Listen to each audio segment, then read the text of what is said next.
Hi, everyone. Welcome back to my YouTube channel. Today, I want everyone watching to know that you are not too old to go to law school, okay? A lot of my clients who I work with are non-traditional. A lot of my clients who I work with are older applicants, older being 25 and older. A lot of them have had long careers before. A lot of them have 2 or 3 or multiple 5, 10 gap years. And some of them are mothers. Some of them have been in the military, right? So many different things, so many different kinds of clients that I have worked with.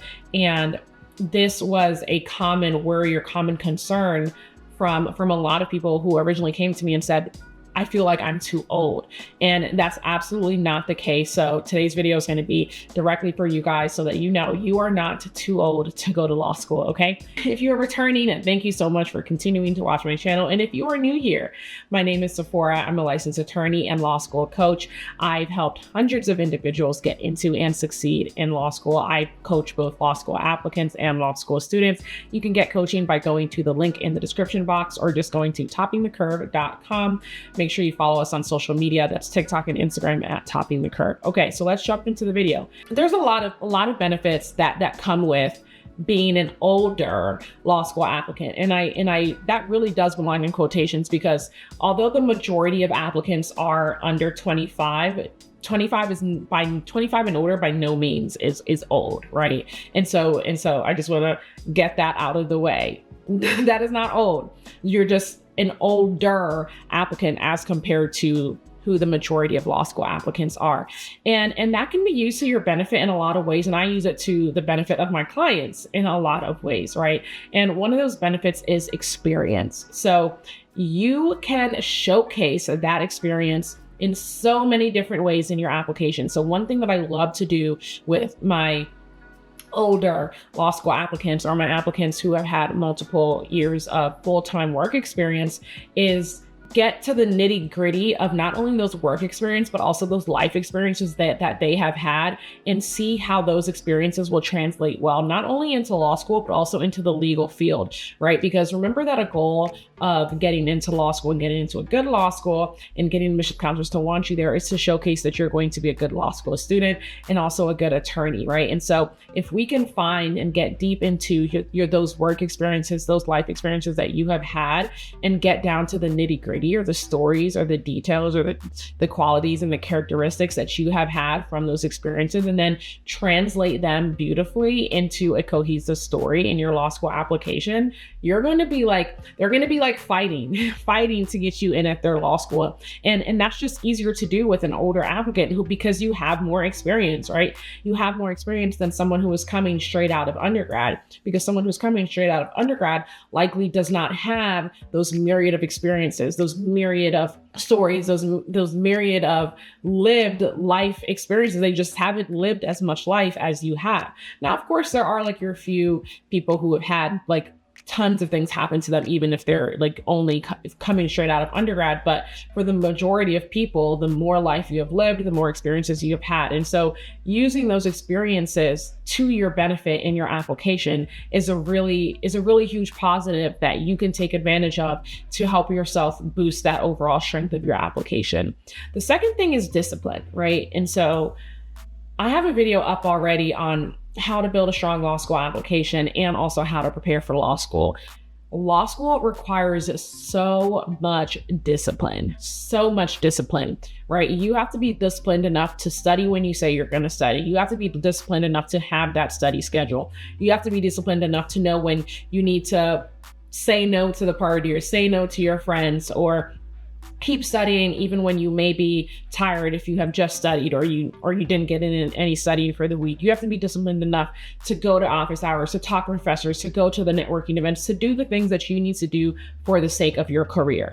Now, people sometimes think that, discipline is ingrained. And I think that, yes, some people are maybe naturally more disciplined than others, but discipline can be taught and discipline can be learned, okay?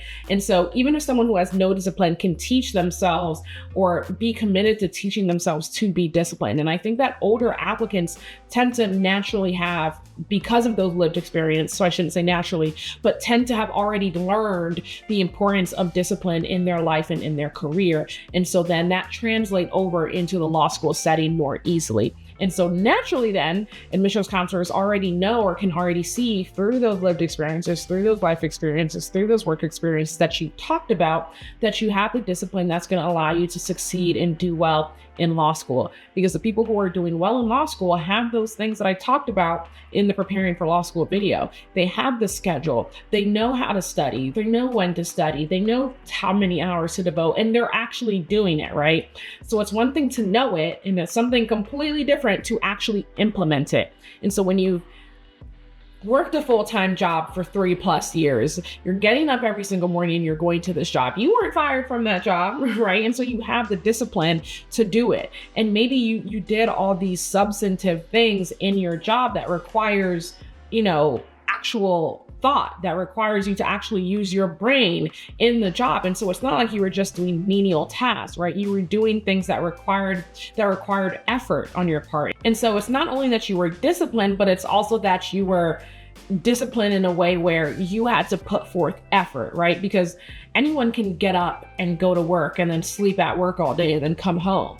It's something different where you had to get up and you actually had to put in effort, to put in thought, to make things work, to keep the wheel churning, right? And so you're taking that with you into law school, and that's going to be a positive, and admissions counselors recognize that. And so you should take that and make sure you're emphasizing that through your application stories, right? You're showing, not telling, about how you were going to do well in law school because of this, or why you make a good student because of this, right? And again, just different characteristics and qualities that may have come through from those past lived work experiences or lived life experiences that you have that can transfer well over into the law school setting. The third thing is that you more than likely know what you want, right? So if you've had multiple years of work experience and you've done multiple things for previous years and you're now deciding to apply to law school, you're probably serious.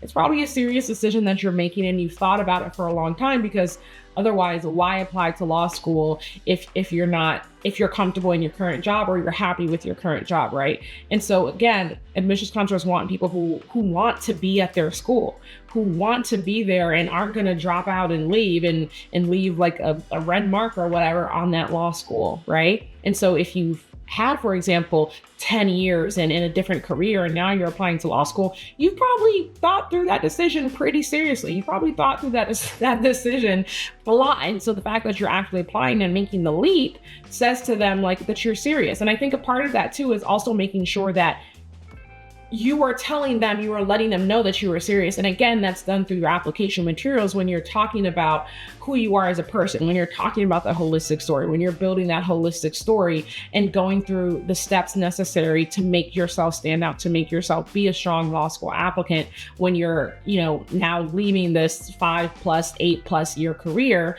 to get into law school, right? And so if you are an older applicant, you have to really think through your process and what it is you want to include in your application. Because on the one hand, where the experiences can be a positive because you have all these different things that can translate, on the other hand, you don't want it to be a situation where you're just throwing everything in. And I mentioned this before, because you have so many opportunities or so many things that you've done, that doesn't mean that you're going to throw every single one of them into your application, right? And so a couple of weeks ago, I remember I was talking with a friend who it was a guest speaker that I brought into my coaching community who was sharing the details of her law school application process. And she had done many things before. She had traveled abroad. She had worked abroad. She was in, I think it was the finance sector, that may be wrong, but she had done all these things abroad before deciding to apply to law school. And she had to choose the most important stories that she wanted to tell in her application. And she had help with it, right? And so that's what I mean when I said you also want to be careful